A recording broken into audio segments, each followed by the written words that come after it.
Students, this is our next lecture of class 10th unit second. इससे पहले वाले lecture में हमने सोर्स और उसकी पीएच वैल्यूज के बारे में पढ़ा था कि सोर्स के अंदर भी एसिडिक और बेसिक नेचर हो सकता है। आज हम पढ़ेंगे कॉमन सोल्ट NaCl के बारे में और उससे जो केमिकल्स बनते हैं उनके बारे में डिस्कस करेंगे। तो सोडियम क्लोराइड क्या है? कॉमन साल्ट बोलते हैं इसे, जो हम घरों में भी यूज करते हैं खाने के अंदर। उसका केमिकल फॉर्मूला क्या होता है? NaCl। ये बनता कैसे है? NaOH सोडियम हाइड्रोक्साइड प्लस किसको मिला के? बेस को मिला के, क्योंकि एसिड और बेस की रिएक्शन से ही क्या बनते हैं? सोल्ट्स बनते हैं। तो ये भी सोल्ट है तो एसिड और बेस की रिएक्शन को मिला के ही बनेगा। तो जब हमने NaOH और HCl की रिएक्शन करवाई तो हमारे पास क्या बना? NaCl and H2।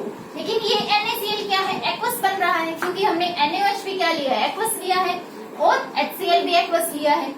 तो ये NaCl क्या है? एक्वस बन रहा है। तो अगर हम इसको 2-3 घंटे के लिए क्या करेंगे? ड्राई अप होने के लिए छोड़ देंगे तो क्या होगा? सन के अंदर छोड़े तो क्या होगा? इवेपोरेट हो जाएगा पानी, और सोल्ट हमारे पास क्या रह जाएगा? सॉलिड फॉर्म में रह जाएगा। तो जो कॉमन सोल्ट है उसे हम ऑब्टेन कैसे कर सकते हैं? कहाँ कहाँ से मिलता है हमें? From sea water. हम कहते हैं ना कि सी वाटर क्या होता है? एल्कलाइन नेचर का होता है। तो हमें वहां से क्या मिलता है? Large amount of common salt मिल सकता है। कैसे? By evaporation. कि जो सी वाटर को हम बड़े बड़े पोल्स के अंदर क्या कर ले? कलेक्ट कर लें और उसे सन की हीट के अंदर रहने के लिए छोड़ दें कई दिनों तक। तो क्या होगा? पानी है जो वो इवेपोरेट हो जाएगा और सोर्स बहुत सारा हमारे पास क्या हो जाएगा? रिमेनिंग रह जाएगा। सेकेंड क्या है? Common salt from underground deposits. कि अंडरग्राउंड डिपोजिट, जैसे हम माइंस वगैरह होती है, जैसे हम कोयल की माइनिंग करते हैं, ऐसे ही क्या करते हैं? रॉक सोल्ट इसे बोलते हैं। जब हम अंडरग्राउंड से क्या करते हैं?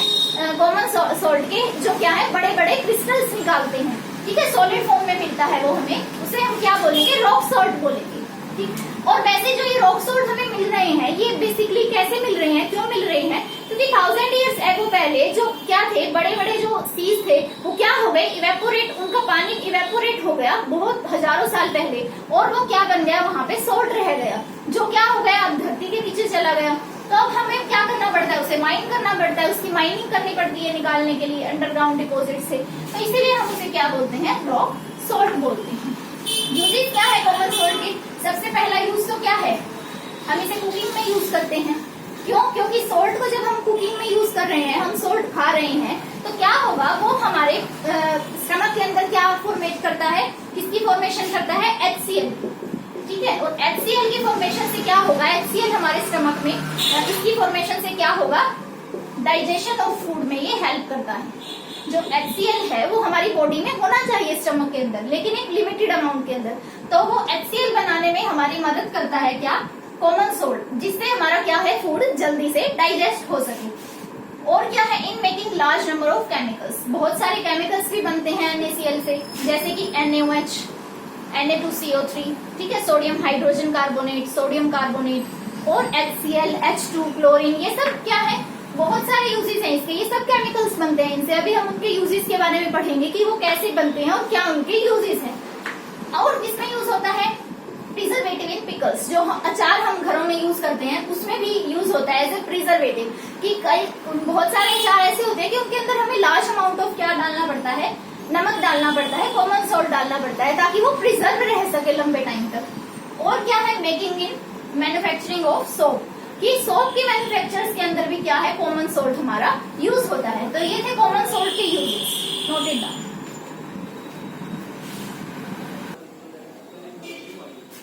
सो स्टूडेंट्स, अब हम बात करते हैं उन केमिकल्स के बारे में जो NaCl के यूज से बनते हैं। तो सबसे फर्स्ट केमिकल क्या है? NaOH। NaCl है जो बहुत सारे क्या है? जो बहुत सारे जो केमिकल्स हैं उनकी फॉर्मेशन में रॉ मटेरियल की तरह क्या करता है? एक्ट करता है। तो NaOH के बारे में पढ़ते हैं हम सबसे पहले। क्या है? Caustic soda. इसका क्या है कॉमन नेम? कास्टिक सोडा, जिसे हम सोडियम हाइड्रोक्साइड भी बोलते हैं, NaOH को। तो ये जो NaCl है वो NaOH की फॉर्मेशन में भी किसकी तरह एक्ट करेगा? As a raw material act करेगा। तो हम यहाँ पे रिएक्शन देखते हैं, बनेगा कैसे?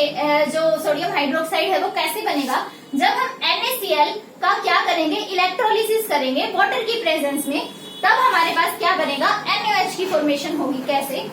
NaCl लिया हमने, एक्वस NaCl लिया, और वो कैसा है, कंसंट्रेटेड सॉल्यूशन है कॉमन सोल्ट का, जिसे हम क्या बोलते हैं, ब्राइन बोलते हैं। Concentrated solution of NaCl is known as brine. ठीक, तो हमने वो ब्राइन सॉल्यूशन लिया है, और क्या लिया, वाटर लिया। जब उसके अंदर से इलेक्ट्रिसिटी पास कराई इस सॉल्यूशन के अंदर से, तो हमारे पास 3 प्रोडक्ट्स आते हैं, और तीनों ही क्या है, यूजफुल हैं। फर्स्ट प्रोडक्ट जो मेन प्रोडक्ट है वो क्या है, NaOH। ठीक, वो हमें एक्वस सॉल्यूशन के अंदर मिला। और क्या निकलती है, क्लोरीन गैस निकलती है, और क्या है, हाइड्रोजन गैस। तो जो क्लोरीन गैस है वो हमें एनोड पे मिलेगी, और जो हाइड्रोजन है वो हमें कैथोड पे मिलेगी, और जो NaOH है वो भी कैथोड के पास आके क्या हो जाएगा, इकट्ठा हो जाएगा, वहां से कलेक्ट कर सकते हैं हम NaOH को। तो इस प्रोसेस को, जो इलेक्ट्रोलिसिस है कॉमन सोल्ट का इलेक्ट्रोलिसिस, ब्राइन सॉल्यूशन के इलेक्ट्रोलिसिस की प्रोसेस को क्या बोलते हैं, क्लोर एल्कली प्रोसेस। क्लोर से क्लोरीन, एल्कली से NaOH, तो इसलिए इसे क्या बोलते हैं, क्लोर एल्कली प्रोसेस बोलते हैं, इलेक्ट्रोलिसिस ऑफ ब्राइन या फिर कंसंट्रेटेड सॉल्यूशन ऑफ NaCl। यहाँ से हमें क्या मिलता है, NaOH मिलता है। तो जो ये NaOH मिल रहा है, Cl2 मिल रहा है, H2 मिल रही है हमें, ये तीनों ही क्या है, यूजफुल प्रोडक्ट्स हैं। कैसे, बहुत सारी चीजों के अंदर ये यूज होते हैं। NaCl का क्या यूज, NaOH का क्या यूज है, ये हमें सोप्स बनाने में यूज होता है, डिटर्जेंट्स के अंदर यूज होता है, पेपर मेकिंग के अंदर भी यूज होता है NaOH, आर्टिफिशियल टेक्सटाइल, आर्टिफिशियल जो टेक्सचर होते हैं उनके अंदर, और डीग्रीसिंग ऑफ मेटल, ठीक, और ऑयल रिफाइनिंग, इन सब के अंदर क्या है, NaOH यूज होता है। अब आता है क्लोरीन। जो क्लोरीन यहाँ से बनी है वो कहाँ कहाँ यूज हो सकती है, वाटर ट्रीटमेंट के लिए, और स्विमिंग पूल्स के अंदर। स्विमिंग पूल्स के अंदर क्लोरीन डालते हैं, क्लोरीन क्या है, डिसइंफेक्टेंट की तरह काम करता है, और इसमें PVCs के अंदर और क्लोरोफ्लोरोकार्बन्स के इन सब की फॉर्मेशन के अंदर भी क्या है, क्लोरीन एक्ट करता है, क्लोरीन का यूज होता है। अब जो हमें हाइड्रोजन मिली है उसके क्या यूज हो सकते हैं, सबसे पहले तो हाइड्रोजन का यूज फ्यूल्स की मेकिंग के अंदर। दूसरा, making of ammonia for fertilisers. Ammonia बनाने के लिए भी क्या है, N2 और H2 हाइड्रोजन की जरूरत होती है। और वेजिटेबल ऑयल्स के हाइड्रोजनेशन ऑफ किसके ऑयल्स के अंदर, वेजिटेबल ऑयल्स जिसे हम मैगराइन बोलते हैं, उसके अंदर यूज होता है। तो हाइड्रोजन भी यूज हो रहा है। लेकिन जब ये दो चीजें हैं आपको, हाइड्रोजन और क्लोरीन, अगर जो ये प्रोडक्ट मिले हैं आपको, आप इन दोनों की रिएक्शन करवाओगे तो क्या मिलेगा आपको, HCl मिलेगा। तो ये HCl भी फर्दर यूज हो जाता है कहाँ पे, क्लींजिंग ऑफ स्टील में, मेडिसिन के अंदर भी यूज होता है HCl, कॉस्मेटिक्स के अंदर भी यूज होता है HCl। तो HCl के भी क्या है, अपने अलग यूजेस हैं। और अगर आप NaOH और क्लोरीन को आगे फर्दर रिएक्ट करवाओगे तो हमें क्या मिलेगी, ब्लीच मिलती है। तो वो ब्लीच हाउस होल्ड ब्लीच भी हो सकती है, ब्लीचिंग फैब्रिक भी हो सकता है। तो मतलब ये क्या है, बहुत ही यूजफुल प्रोसेस है, क्योंकि इससे जो भी तीनों प्रोडक्ट मिल रहे हैं वो क्या है, अलग अलग जगह पे हम यूज कर सकते हैं, उनके अपने क्या है यूजेस हैं। जैसे NaOH के अलग यूजेस हैं, NaOH और Cl को फर्दर रिएक्ट करवाओगे तो हमें ब्लीच मिलेगी, क्लोरीन और हाइड्रोजन को रिएक्ट करवाओगे तो हमें HCl मिलेगा। ठीक है, तो ये थे हमारे पास NaOH कैसे फॉर्मेशन होती है, कैसे NaCl रॉ मटेरियल की तरह एक्ट करता है NaOH की फॉर्मेशन में, और कैसे उसकी फॉर्मेशन होती है और क्या उसके यूजेस हैं। Note it down.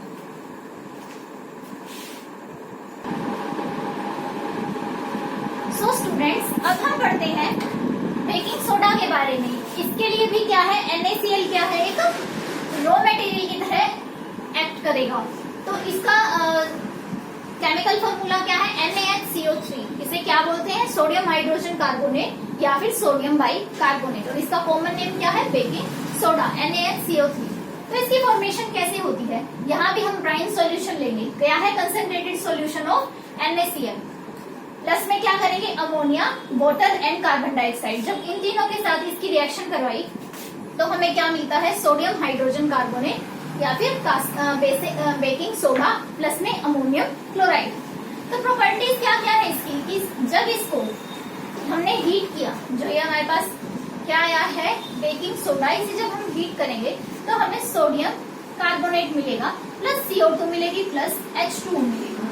ये क्या है, इसकी प्रॉपर्टी है। और जो ये CO2 है ये काफी यूजफुल होती है। अब इसके यूजेस क्या है बेकिंग सोडा के, एक तो ये एंटासिड्स की तरह यूज होता है मेडिसिन के अंदर। एंटासिड्स क्या है, जो एसिडिटी को रिमूव कर देते हैं, जो हमारे स्टमक में एसिडिटी हो जाती है। और किस में यूज होगा, फायर एक्सटिंग्विशर में यूज होता है NaHCO3। और मेकिंग बेकिंग पाउडर। कि बेकिंग पाउडर को बनाने के लिए भी क्या होता है, NaCO3 यूज होता है। तो जब हम बेकिंग पाउडर के अंदर NaCO3 को डालेंगे तो क्या होगा, साथ में उसके क्या रिएक्शन करवाई हमने, टार्टरिक एसिड, एक एसिड लिया हमने, क्या है वो, एग्रिएबल एसिड है जिसे हम क्या कर सकते हैं, खा सकते हैं। इस तरह का कोई माइल्ड एसिड लिया तो हमने टार्टरिक एसिड लिया। तो जब NaCO3 ने टार्टरिक एसिड के साथ रिएक्ट किया तो क्या बना, हमारे पास कार्बन डाइऑक्साइड गैस इवॉल्व होती है plus Na positive ions evolve होते हैं। ये कहाँ से इवॉल्व हो रहे हैं, जो सोडियम टार्टरेट सोल्ट बनेगा वहां। तो जो ये CO2 इवॉल्व हुई है, ये क्या करेगी, जो डो है, वेट डो है, उसके अंदर क्या कर देगी, उसको थोड़ा सा राइज कर देगी, ठीक है, बबल्स आउट कर देगी। और क्या होगा, उससे हमारा केक स्पंजी और थोड़ा सा क्या बन जाएगा, सॉफ्ट हो जाएगा। इसीलिए इसको बेकिंग पाउडर में भी यूज करते हैं, ताकि क्या हो जाए, सॉफ्टनेस आ जाए हमारे केक के अंदर। Note it down.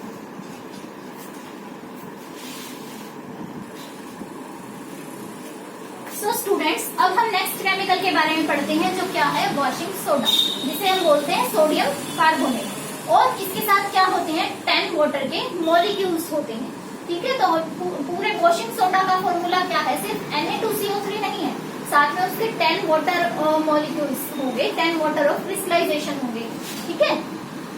और इसकी प्रॉपर्टीज क्या क्या है, ये क्रिस्टलाइन ट्रांसपेरेंट व्हाइट कलर का सॉलिड होता है, ठीक है। और क्या है, ये उन फ्यू केमिकल्स के अंदर से है जो क्या है, वाटर के अंदर डिसॉल्व हो जाते हैं। और क्या है, एज ए डिटर्जेंट काम करता है ये। अब इसकी प्रोडक्शन कैसे होती है, इसकी भी प्रोडक्शन कैसे होगी, कोल्ड कंसंट्रेटेड सॉल्यूशन ऑफ, क्या लेंगे हम, NaCl लेंगे, जिसे क्या बोलते हैं, ब्राइन बोलते हैं, NH, NH3H2 और CO2। इसकी प्रोडक्शन 3 स्टेप के अंदर होती है। फर्स्ट स्टेप क्या है, जैसा जो आपने क्या बनाया था, सोडियम हाइड्रोजन कार्बोनेट बनाया था, जो बेकिंग सोडा बनाया था, फर्स्ट स्टेप वही है इसका। सबसे पहले क्या बनेगा, NaCO3 बनेगा। फिर NaCO3 को जब हमने हीट किया था उसकी प्रॉपर्टीज के अंदर, तो हमारे पास क्या बना था, Na2CO3। अगर हम वॉशिंग सोडा के अंदर क्या है, ये 10 वाटर ऑफ क्रिस्टलाइजेशन को रिमूव कर दें, तो जो Na2CO3 बनता है उसे क्या कहते हैं, सोडियम कार्बोनेट। और उसका दूसरा नाम क्या है, सोडा ऐश। तो सोडा ऐश बनेगा, हमारे पास कार्बन डाइऑक्साइड इवॉल्व होगी एंड H2। और जो ये सोडा ऐश बना है, अगर हम उसके अंदर 10 क्या डाल दें, क्रिस्टलाइजेशन ऑफ वाटर के क्रिस्टल्स डाल दें, तो क्या मिलेगा हमें, Na2CO3.10H2। और यहाँ से हमें फाइनली क्या मिल जाएगा, वॉशिंग सोडा मिल जाएगा। तो Na2CO3 वॉशिंग सोडा नहीं है, वो सोडा ऐश है। Na2CO3 के साथ 10 क्या है, वाटर क्रिस्टलाइजेशन प्रेजेंट है, क्रिस्टल्स प्रेजेंट है वाटर के, उसे क्या बोलते हैं, वॉशिंग सोडा बोलते हैं। तो यूजेस क्या है इसके, cleansing agent for washing clothes, cleansing agent की तरह यूज होता है जब हम क्लॉथ्स को वॉश करते हैं, डिटर्जेंट की तरह। Removing permanent hardness of water and manufacturer of glass, soap and papers, इन सब की मैन्युफैक्चरिंग में भी वॉशिंग सोडा यूज होता है। Note it down.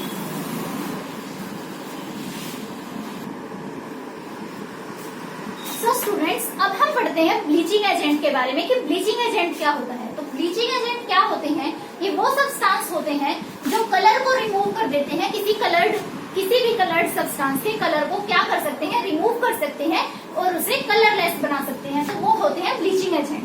तो ब्लीचिंग पाउडर क्या है, एक ब्लीचिंग एजेंट है, तो हमें उसी के बारे में पढ़ना है कि वो क्या होता है। तो ब्लीचिंग पाउडर का क्या है, केमिकल नेम कैल्शियम ऑक्सीक्लोराइड, और इसका केमिकल फॉर्मूला क्या है, CaOCl2। प्रिपरेशन कैसे होती है इसकी, ये क्या है, CaOCl2। अब इसकी फॉर्मेशन कैसे होगी, जब हम ड्राई स्लेक्ड लाइम में से क्लोरीन गैस को पास कराएंगे। स्लेक्ड लाइम क्या होता है, कैल्शियम हाइड्रोक्साइड, उसके अंदर से जब हम क्लोरीन गैस को पास कराएंगे तो हमें ब्लीचिंग पाउडर मिलेगा और साथ में वाटर मिलेगा। तो जो ये ब्लीचिंग पाउडर है, इसके यूज क्या होते हैं, for bleaching cotton and linen in textile industry, cotton और लिनन को ब्लीच करने के काम आता है। और ब्लीचिंग वॉश्ड क्लोथ्स, जो हम जैसे जो क्लोथ्स होते हैं हमारे, जिन पे कुछ दाग धब्बे लग जाते हैं, उनको क्या करने के लिए, ब्लीच करने के लिए यूज होता है। वुड पर्ल्स की ब्लीचिंग में यूज होता है। और ऑक्सीडाइजिंग, एक अच्छे ऑक्सीडाइजिंग की तरह भी एक्ट करता है ये। और डिसइंफेक्टेंट इन वाटर, ठीक है, वाटर के अंदर भी डाल देते हैं हम एज ए डिसइंफेक्टेंट इसे, ताकि उसके जो जर्म्स है वो क्या हो जाए, किल हो जाए। To kill germs in water, it is used as disinfectant in water, ठीक है। तो ये थे इसके यूजेस। और ब्लीचिंग पाउडर की प्रिपरेशन कैसे होती है, ये कैसे क्या है, ब्लीचिंग एजेंट है। Note it down.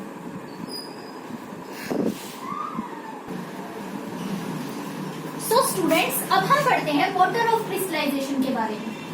आपने जैसे अभी मैंने सोडियम कार्बोनेट का बताया था कि क्या है, सोडियम कार्बोनेट के अंदर 10H2O होना चाहिए, ठीक है, तब वो एक्ट करेगा अपने वॉशिंग सोडा की तरह। लेकिन अगर सोडियम कार्बोनेट के अंदर क्या है, 10H2O नहीं है, तो वो सोडा ऐश बन जाता है, ठीक है। तो इस तरह से कुछ सोल्ट्स होते हैं जिनके अंदर वाटर है, जो कैसे एक्ट करता है, उसके एक एसेंशियल पार्ट की तरह एक्ट करता है, तो उसे क्या बोलते हैं, वाटर ऑफ क्रिस्टलाइजेशन बोलते हैं। The water molecules which form a part of crystal structure is called water of crystallisation. और जो सोर्स जिसके अंदर वाटर ऑफ क्रिस्टलाइजेशन प्रेजेंट होते हैं, उन सोर्स को हम क्या बोलते हैं, हाइड्रेटेड सोर्स बोलते हैं। जैसे Na2CO3.10H2 हाइड्रेटेड सोल्ट है, ये CaSO4.2H2 ये भी हाइड्रेटेड सोल्ट है, ये भी हाइड्रेटेड सोल्ट है। तो मतलब जो सोर्स क्या है, वाटर ऑफ क्रिस्टलाइजेशन उनके अंदर क्या है, एक एसेंशियल पार्ट की तरह एक्ट करता है, उन सोर्स को हम हाइड्रेटेड सोल्ट्स बोलते हैं। तो इन हाइड्रेटेड सोल्ट्स के ऊपर हीट का क्या एक्शन होता है, तो हमने एक एक्टिविटी परफॉर्म की, एक बर्नर लिया, ठीक है, उसके अंदर बर्नर को ऑन कर दिया और एक टेस्ट ट्यूब के अंदर हमने क्या लिया है, CuSO4.5H2 मतलब क्या लिया है, हाइड्रेटेड कॉपर सल्फेट लिया है हमने, जो ब्लू कलर का होता है, ठीक है। तो जब हमने इसको हीट किया तो क्या हुआ, CuSO4 हमारे पास अलग रह गया और जो वाटर मॉलिक्यूल्स थे वो अलग हो गए, मतलब हमें अनहाइड्रस क्या मिला, कॉपर सल्फेट मिला। कॉपर सल्फेट जो हाइड्रेटेड था वो ब्लू कलर का था, जबकि जब हमें अनहाइड्रेट कॉपर सल्फेट मिला है तो वो क्या है, व्हाइट कलर का है। मतलब क्या हुआ, जब हम हीट करते हैं हाइड्रेटेड सोल्ट्स को तो क्या बन जाते हैं, वो अनहाइड्रस बन जाते हैं, वाटर मॉलिक्यूल्स रिमूव हो जाते हैं। बट हमें एक चीज क्या है ध्यान रखनी है, क्या कि जो वाटर मॉलिक्यूल्स हैं, जो ये वाटर ऑफ क्रिस्टलाइजेशन है, ये एक्चुअल वाटर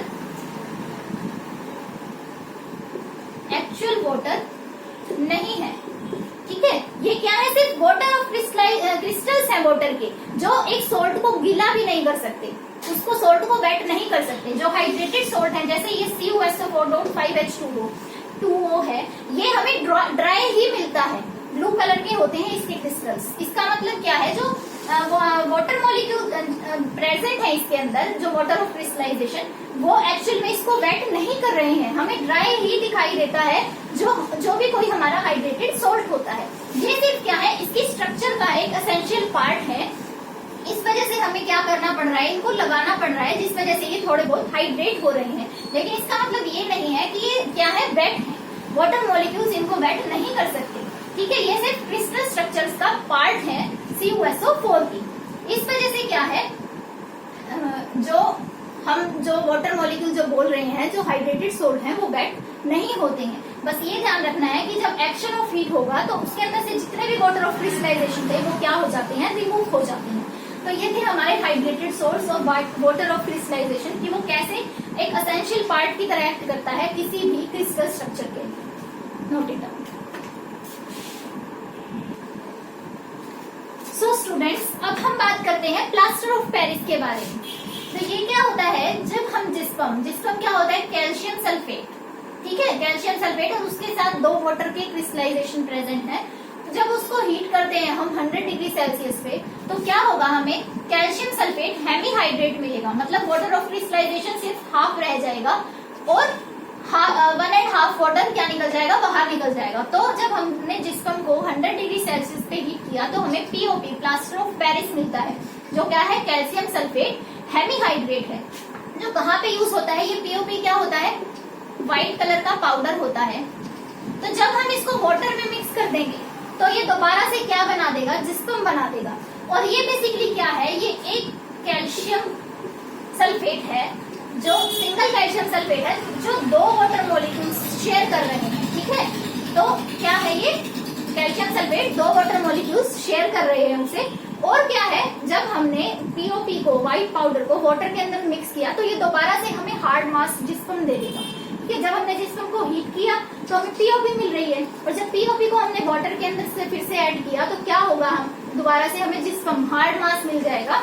और ये POP कहाँ पे यूज होती है, जैसे डॉक्टर्स हॉस्पिटल के अंदर यूज करते हैं, ठीक है, और किसके अंदर, सीमेंट्स के अंदर यूज होती है। और जो हमारे घरों में POP होती है वहां वहां पे यूज होती है ये। तो यहाँ पे हमारा ये चैप्टर क्या होता है, फिनिश होता है। हमने डिफरेंट डिफरेंट टाइप्स के आज सोर्स किए और ब्लीचिंग पाउडर और प्लास्टर ऑफ पेरिस के बारे में पढ़ा। तो नेक्स्ट टाइम से, नेक्स्ट लेक्चर से हम नेक्स्ट यूनिट